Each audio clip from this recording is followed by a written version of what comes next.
तर दुसरीकडे मराठा समाजाला ओबीसीत सामील करू नका, ओबीसीत घेणं कदापि सहन करणार नाही. छत्रपती संभाजीनगरच्या सकल ओबीसी समाजानं असा इशारा दिलाय. बोगस कागदपत्राच्या आधारे जो समाज सामाजिक आर्थिक राजकीय दृष्ट्या मागास नाही, जो खुल्या वर्गात मोडला गेलेला आहे, हा समाज आज ओबीसीच्या आरक्षणामधून आरक्षण द्या ही चुकीची मागणी करत आहे. त्यामुळे ओबीसीच्या प्रवर्गामध्ये अस्वस्थता निर्माण झाली आहे, भीतीचं वातावरण निर्माण झालंय की भविष्यात आमच्या आरक्षणामध्ये मराठा समाज जर घुसला तर आमचं आरक्षण संपुष्टात येईल.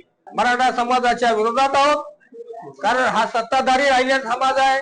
यांचे आजही 104 आमदार आहेत विधानसभेमध्ये, 202 साखर कारखाने आहेत, 420 बँकाचे जे मालक आहेत, आणि या राज्यातली जी बागायत जमीन आहे ती 90% बागायत जमीन ही मराठा समाजाच्या ताब्यात आहे.